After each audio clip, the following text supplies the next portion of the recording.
Brodes Media.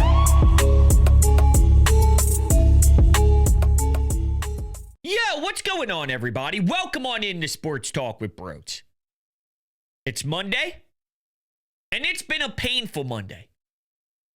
And I'm starting to realize real quick that this is a personal flaw of mine that has to change.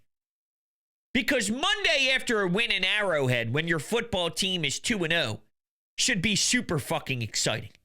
You should be able to go get your pumpkin spice latte. That's right, I changed it up from the pumpkin cream cold brew. But I should be getting my pumpkin spice latte with an extra espresso shot and be loving life and be smiling. Instead, I consumed vomit.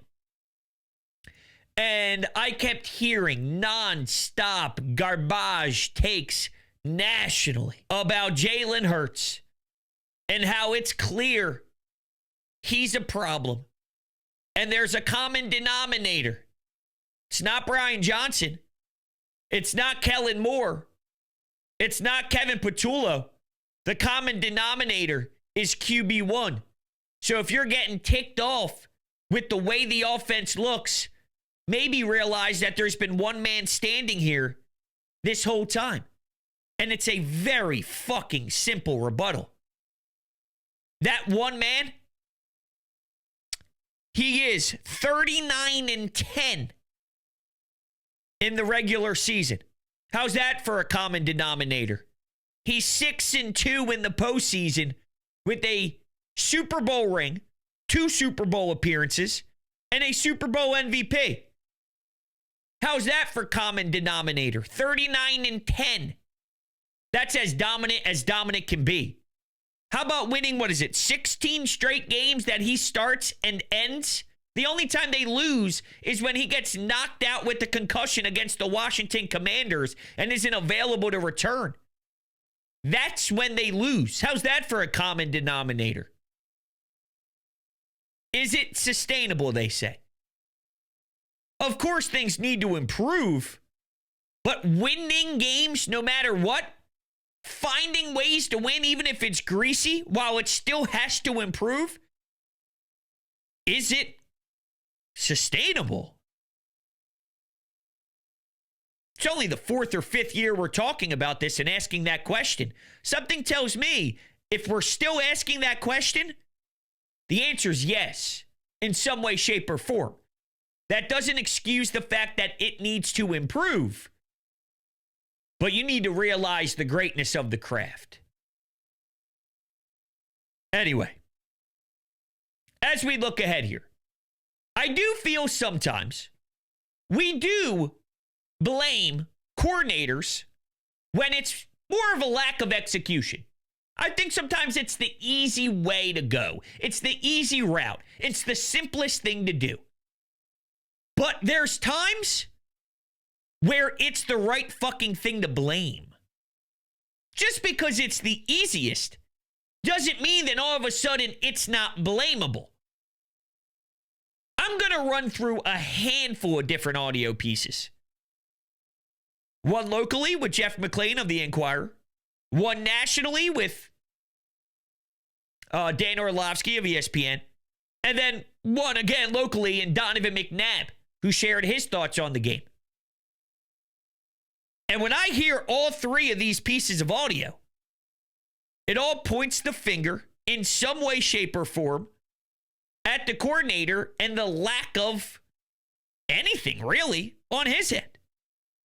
Now, let me be very clear. It doesn't mean that it's going to look this way forever, because we did bitch about Kellen Moore. Kellen Moore got it figured out and squared away. Brian Johnson couldn't. And something tells me this is very planned out. This very vanilla, bland offense. Because Kevin Patullo is so new at this, organizationally, from top to bottom. Guess what? Howie Roseman has a hand in the way this thing gets ran. I think they view this organizationally as let's just dip his toes in the water. Let's play very simplistic. If you don't turn the football over, you win the game. If you win the turnover battle, you win the game. Kelsey, turnover. Cowboys, turnover. Boom. Turning points. Now, what they need to add, though, is explosive plays. Because if you win the explosive play battle and they're obsessed with that stat, you win the game. They're not getting enough of those. But maybe they're just trying to weirdly get him set. And what would bother me about that is there's no room for that when you're trying to look at a window the way the Eagles are set up currently. But this could be Howie Roseman's view. Window. Do you see how scary this defense is? Let me run through the list. Jalen Carter, Quinyon Mitchell, Jordan Davis, Nolan Smith, Cooper DeJean, Jahad Campbell. Did I say Makuba? I don't know. I'll say it 5 times if I want, because that guy was a machine yesterday. I rewatched his highlights, 18 times this morning. Swear to God, my body was fucking shaking. I mean, I was legitimately sweating and shaking, and my body was feeling all sorts of crazy reactions. Blood was flowing, if you catch my drift. This dude was everywhere. That third down tackle, I probably won't stop thinking about it until week 9. Maybe that's what window. This window's never ending with the defense like this. And you're right, there's a lot of talent. But you know what else there is? Vic Fangio. And coordinators are so important. And if Kevin Patullo doesn't get on the right path at some point, then we're going to have a serious problem. I'm okay with it now because I project it to improve. But as of right now, to blame the coordinator, it's not just the easy thing to do, it's the right thing to do. And sometimes the easy thing to do is the right thing to do. And that's where we stand right now. Before we get to Jeff McLean's audio, how's this for some numbers? And this is courtesy of Shane Haff, NFL, who does a lot of film breakdown on Twitter. When they're in shotgun, they're passing 84% of the time. When they're not in shotgun, they're running the ball 95% of the time. This is the NFL. You don't think Steve Spagnuolo is going to understand those tells? I'll use another baseball reference. If someone's tipping pitches and you know something's coming, it's a lot easier to jump on it. Spags is nasty. Spags is a damn good coordinator, a ridiculous, electric defensive coordinator. The fact you can win a game with these type of tells, again, tells you about the craft of winning football games and the rare clip that this team does it at. And there is something special about knowing how to do it regardless of what adversity is thrown your way in any given football game. But to win games when you have tells like this, that's scary. This is very fundamental stuff. This is very Bush League stuff, these numbers. And Nick Sirianni tried to wiggle through it during his media availability today, the day after press conference. He said it depends on situational football and it depends on downs and this and that. And we can't just look at it from a very vanilla sense. We got to, break it down more. Well, when you break it down any which way, it's bad. It's bad. That was just word vomit from Nick. It's bad. And you can't continue to do that. And there was once an excuse of this is a new team. This is the first time Kevin Patullo's put on the headset and called plays. It's week 1. So there really isn't any trends. It's week 1. Okay, well, now it's 2 weeks. And there's an issue when you're in shotgun and when you're under center and when you're in pistol and what you're doing and the tendencies that you're calling. And you can sniff that out accidentally. That doesn't even make sense, I don't think. But you have to sniff anything out. No. You don't have to sniff anything out. Just smacks you in the face. It's standard football. You got to shake things up. And this isn't a Jalen Hurts problem. To think Jalen Hurts is why the offense looks this out of sync, I think you are clearly disrespecting what Jalen has done. And by the way, Howie Roseman is a very intelligent general manager who's always looking to improve his team. Why would Howie Roseman go down this path if he feels Jalen is limiting what this team can do, because that goes against everything that he believes in. What's that? We won Saquon Barkley because he's better than DeAndre Swift and Miles Sanders. By the way, a running back room in Miles Sanders that helped get you to the Super Bowl and have a 14-3 record and an offense that performed pretty damn well in the Super Bowl against Spags. Not good enough. Saquon. Always looking to get better. Always, always, always, always. If Jalen Hurts was such an issue where he's the reason why your offense is 29, 28, 30th ranked in the league and this and that, he'd be gone. He's too hungry and determined for it to be this gross because of that player. And he just ho-hums his way through every day at the NovaCare complex. Here's Howie. No. That's the complete opposite of who Howie Roseman is. So, he'll get rid of a coordinator, though. He'll sneak in there and say, yo, Nick, your guy, Brian Johnson, kick him to the curb. Here's Kellen Moore. And I guess there is a fair question about every time Nick has more say, every time he's given the keys a little bit more, things go this way. Whenever Howie Roseman stepped in, no, here's Vic Fangio, my guy. You know, hey, I don't care about Sean Desai. I had to pull the trigger on him getting canned, and we had to move to Patricia, and we had to because we know staying that same path wasn't going to work. And, you know, this reminds me of Sirianni-ish. And maybe it's just true where Sirianni is strictly CEO. The more hands-on strategy XO, it falls in line closer to this style. When Howie applies who he wants to the staff, it looks a little bit more sexy, for whatever it's worth. I'm speculating a little bit, but I think it's all fair and objective speculation. We are going to listen to Jeff McLane. Before we do, though, let's not forget the Eagles did win.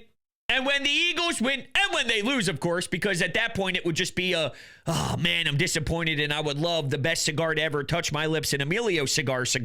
But the Eagles did win. And on Mondays, we enjoy victory celebratory cigars. And what if I told you there's only one cigar to smoke on this planet? Well, because there is. And you're staring right at it.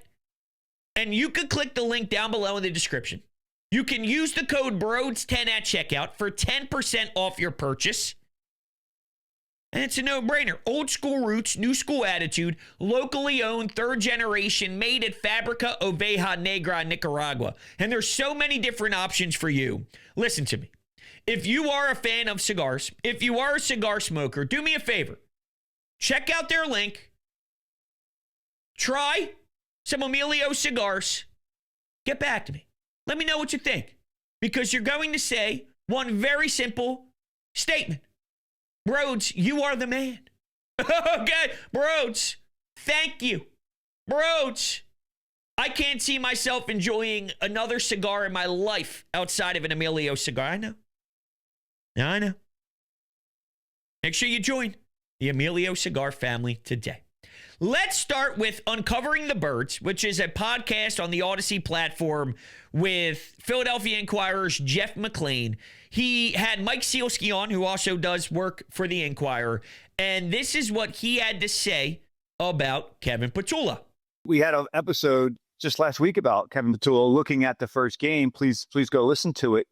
And, you know, one player said to me, a lot of times around here, it's been just roll the ball out and let our talent, and I'm paraphrasing here, let our talent win with that way. And the player was like, you know, with so many of the same players returning and defenses obviously spending a lot of time to try and knock off the Super Bowl champions, that they're going to have to scheme things. They're just going to have a more dynamic offense to scheme things open for their guys. A.J. Brown, Devontae Smith, Dallas Goedert, Saquon Barkley, these are elite players.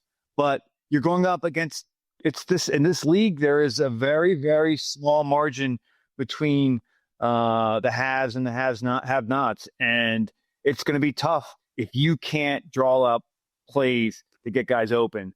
And when you look at I just went through the film just now on the flight home. There's something wrong with the play design on some of these plays. All right, so not shocking that there are plenty of problems with these designs. You can see that and feel that when Jalen's in the pocket and he's looking through his progressions and there's nothing there. I think there is something structurally wrong. And if they feel, just throw A.J. Brown out there and he'll win because it's A.J. Brown. What are we doing? What are we doing? We're talking about going up against coordinators. Now, there are some that stink. There are flat-out organizations that blow. They don't have good coaching. They don't have good talent. And sure, you can beat up on them. But when you face Spags, and this is honestly, the more and more I talk through it, I am so proud of their win. You know, I'm so pumped up about their win. I appreciate their win. I am way more positive than negative, but it is kind of mind-blowing that they can even win this game. What I'm trying to do right now is praise Jalen and praise some of these guys and praise Saquon for the hard work and determination to scratch out every single yard he possibly can and squeeze the juice out of the lemon the best he can and just finding a gross way to win because, you know, if they're just out there going, AJ will win and you're going up against Spags, how did they win? How did they win? So a player, and we don't know of what caliber, but a player talking to a media member who's been covering the team at the Inquirer for quite some time goes, just trot it out there. They're good. They'll win. It's the National Football League, dude. Do you think if guys went up against Vic Fangio and their idea was, imagine the Vikings with Justin Jefferson. Look, they have Kevin O'Connell, who's one of the most strategic offensive minds in the world. I wouldn't even feel good if I was Kevin O'Connell going up against Vic Fangio with a masterful game plan. I'd still feel great about Vic. I'd feel phenomenal about Vic going up against one of the greatest offensive minds the league has to offer now, Andy Reid. I feel great about Vic Fangio versus Andy Reid. And this is a prepared Andy Reid. What would a Vic Fangio do to a non-professional offensive coordinator that's just banking on the talent outperforming anybody else, even if it's very vanilla plays and blah plays? Unless organizationally they're just trying to get his feet wet. But if that's the case, then you got the wrong dude. Then that guy should have never been hired. That's not the way you go about business. This is the National Football League. It's not about babying guys along when you have a roster like this looking for a back-to-back Super Bowl. But did they assume that, well, this is the time that we could probably get away with it because, well, we have the roster. And the roster could cover some of those flaws of the OC. We are so talented that if there is an issue with Patullo, we'll still win anyway until he's, quote, ready, until he's, quote, right. Just like Makuba will make mistakes, just like Jahad Campbell will make mistakes, Kevin Patullo will make mistakes. But just like Zach Vaughn is phenomenal and Reed Blankenship is someone you can rely on, and, you know, the list goes on with some of these veterans. Lane Johnson will allow for you to have wiggle room with the Tyler Steen playing in between him and Cam Jurgens. Maybe that's the way they view this thing. I don't know. But that's clip number one. And that's an issue. And as we're 18, 19 minutes into this, I just want this to be known as well. I am very proud of this team. And I am genuinely happy for their win. And I am way more positive than anything else. But the knock of Kevin Patullo, I think, is so legitimately fair, it's not even funny. And I think people are anti-ripping Kevin Patullo because, one, everybody's doing it, and it's the easy trend. And two, it's easy. But I think this one's obvious. I really do. I think this one's obvious. And I'm not telling you this is who he's going to be forever. I'm telling you right now, through the first couple of weeks, and especially against Kansas City, this was an issue. This was the biggest issue. If you ask what's the biggest issue with the offense, it's a team sport. So there's a lot of things. Execution, the Grant Alcantara missing a block, not having Dallas Goedert out there to even have to have Grant Alcantara go for a certain block and this and that as a player who's maybe not a great blocker and this and that. Like, there are layers to this. It's a very, very, very, very, very team sport. You know, if your offensive line screws up, it doesn't matter what route your wide receiver's running or your tight end is running. The play could be blown up within seconds, and it could have been a great play call, could have been a great play design, it could have been well executed as long as the left guard didn't get beat, but the left guard got beat. Or you could have phenomenal blocking, and you can have a mistake because the wide receiver runs the wrong route. And now Jalen Hurts lets the ball go, anticipating a throw, and now it gets picked off easily, and both guys are staring at one another like, what the hell? Those guys aren't on the same page, but the offensive lineman and the offensive coordinator and the offensive head coach all had great great thoughts prior to that failure. And it was good on their end until the failure of other portions of the offense. It is very complimentary across the board. But the biggest issue right now is it looks like the first-time play caller is overwhelmed. I don't know why it needs to turn to Jalen so much when Jalen's been playing in the NFL for years and winning at a clip where he's 39-10 in the regular season. That's a 4-to-1 ratio, essentially.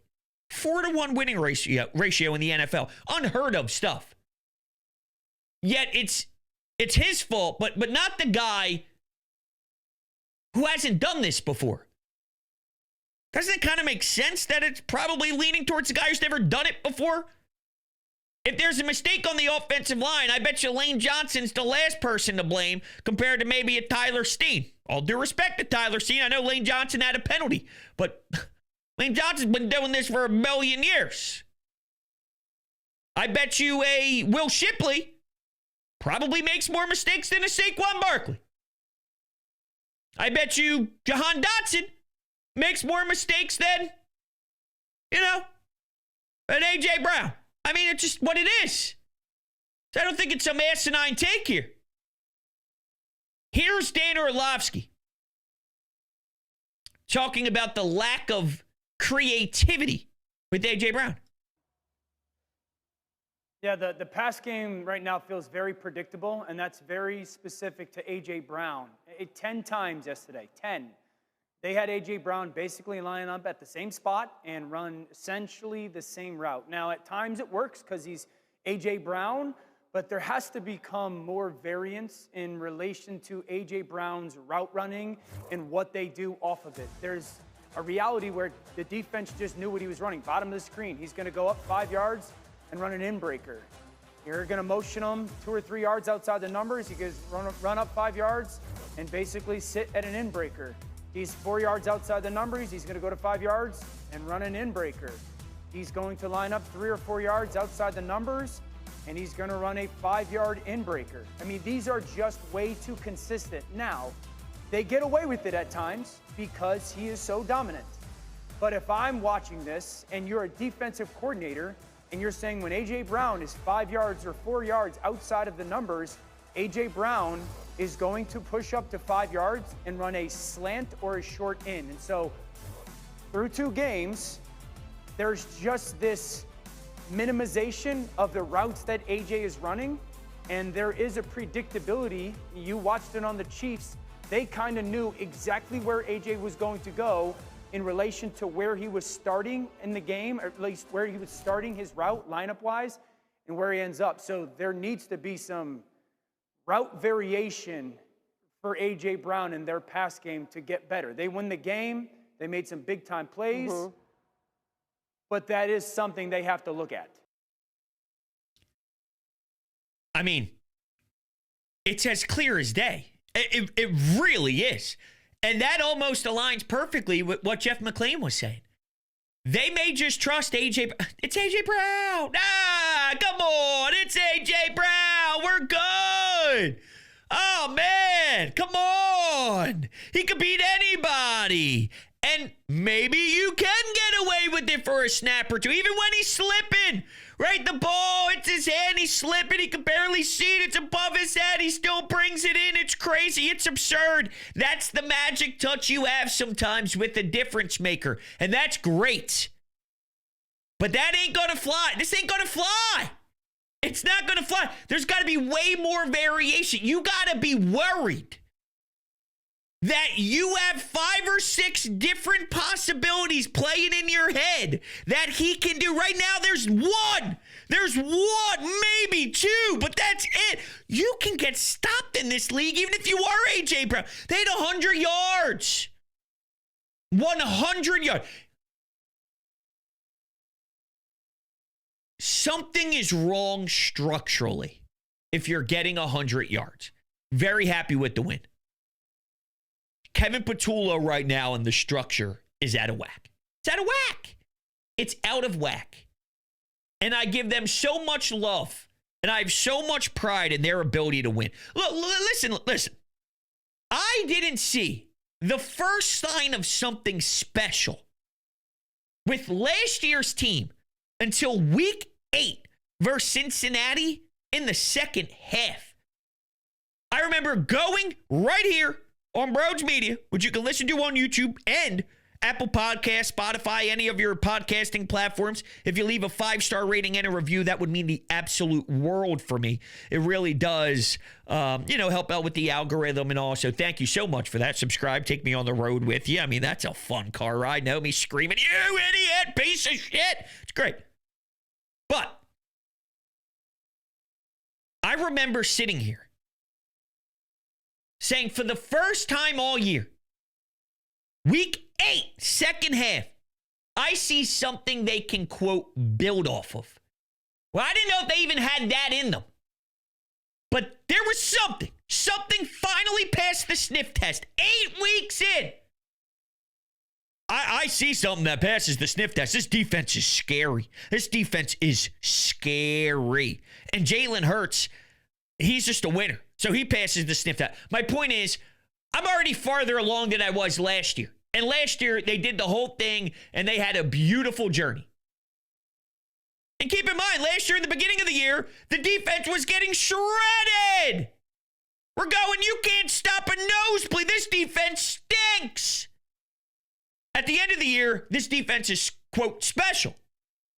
So the identity of this team is going to evolve. It's going to change, and rightfully so.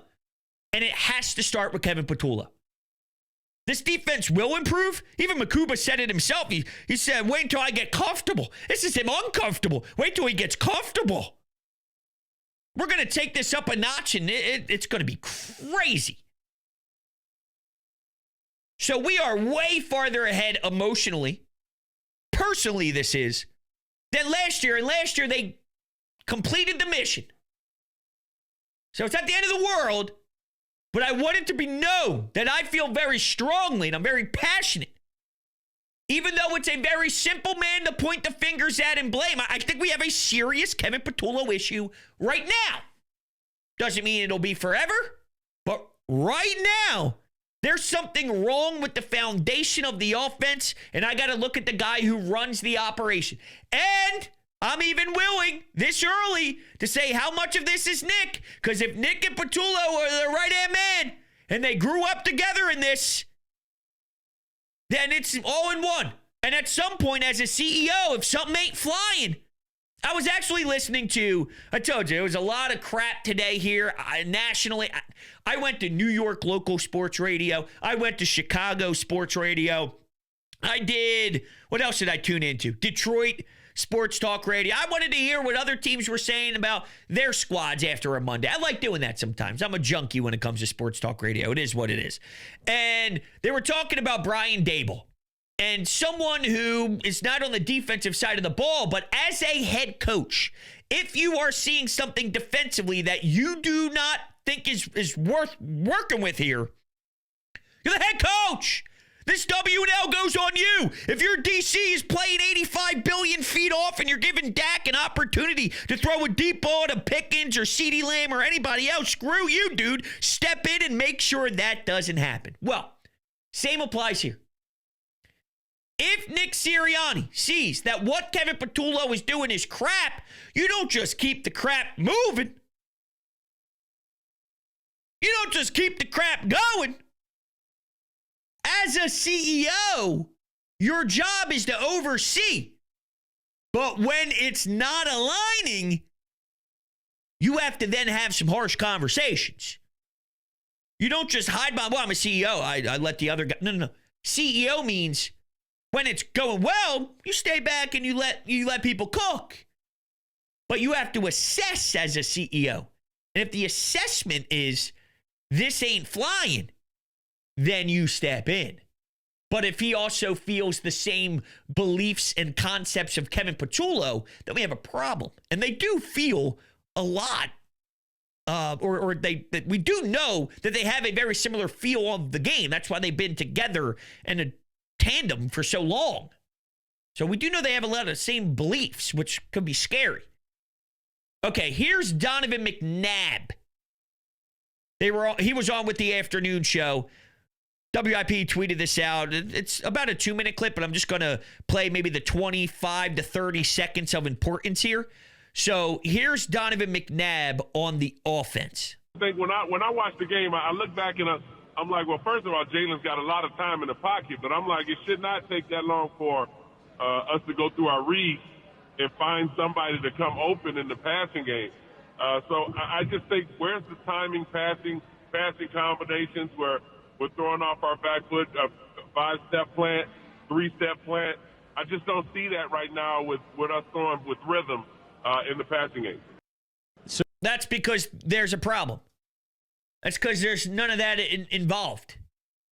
If Jalen Hurts has this time, and I don't even think the offensive line, truth be told, has hit their perfect spot. You'll know when they're in rhythm. You'll know when the offensive line is fully intact and feeling itself and grooving. And it'll happen soon here, but we're not there yet 2 weeks in.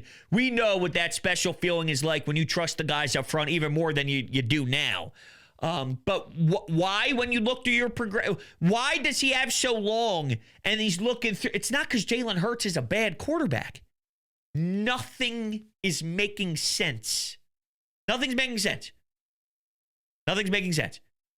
And what I can't have is one guy tweet out one clip of all the passing downs. See, this is where Jalen fucked up. Come on, man. Okay. You can look at one play individually. I'm looking at the entirety of the flow. This starts from structure. It always begins with blueprints. Something is messed up with the blueprint. Fixable. Maybe it's as simple as this. Mix up your shotgun, your pistol, your under center, not so run heavy, play action, this and that. And if you fix what you're running out of a certain formation, then it's more of a guessing game. Then these defensive coordinators don't, oh, well, it's an 84% pass, so let's be in pass coverage. It's a 95% run, let's be in something that can stop the run. Let's stack the box. I mean, 95%? 95? That's crazy. That's too easy in the NFL. It's beyond way too easy. It's not even fathomable. So maybe it's as simple as just mix up your formations and then ask A.J. Brown to run different routes. And boom, it's fixed. Here we go. We got 33 minutes into the show. If you're listening, Patullo and Sirianni, I do hate that I feel personally, I sound like such an asshole. Like I'm not happy. I'm happy. I believe in this quarterback. And this is really, all of this is to defend my court, because I know he's so special that, I mean, what we're not going to do here is act as if Jalen Hurts ain't special. This is what I want you to take away from this. But Jalen Hurts is too special for, he's winning games with zero structure, with the guy who's asking A.J. Brown to run the same route over and over again against Spags' defense. Like, no quarterback wins these games. So Jalen wins these games, but to put blame on him as if he's the common denominator while all these other coordinators have been here and the one guy who's been the constant, and we're barking about the offense every year, maybe you should just realize it's the quarterback. It's not. I mean, I'm just telling you right now, it's not. It's just not. And, it's funny because even the guys that say, I don't have him as a top 5 guy, right? They still have him as a maybe 7th right? And let's say there's a guy, let's say hypothetically, you think Jalen Hurts is the 9th best quarterback. You want to run through let's say you go Burrow, who, by the way, can't stay healthy. It's a shame, but his health is a problem. Let's say you go Lamar. Let's say you go Josh Allen. Let's say you go Mahomes, right? There's your 1, 2, 3, 4. Everyone likes to shove Herbert in there. Let's say you got Herbert. Who am I missing here? Not Dak, not... What's happening? Daniels. Let's say if people feel Jaden Daniels is up there. Let's say somebody feels... I'm just trying to go, I don't know. Do people still feel that heavy on CJ Stroud? I don't know. I'm just thinking a random team. Maybe people have Goff in front of them. Maybe people have Jordan Love in front. I don't know. Let's say they feel he's 10. Maybe I'm missing an obvious one. I don't go off the top of my head. 100 yards isn't 10. If you're a top 10 quarterback, I mean, Pat Mahomes had 150-something yards, right? He's clearly a top 3 quarterback in the NFL. He had 100-something yards. Well, there's something wrong, right? They have a lot of issues with their, the offensive linemen they just took because they were so desperate with their offensive line play. They're dealing with injuries and suspension with their weapons. But that's my point is when you're throwing 160 yards and you're a good quarterback, there's something wrong around the quarterback. There's something wrong with the Eagles right now with their offense. And with Jalen Hurts, if you feel he's a top 10 quarterback, 10, 9, 8, somewhere in that range, this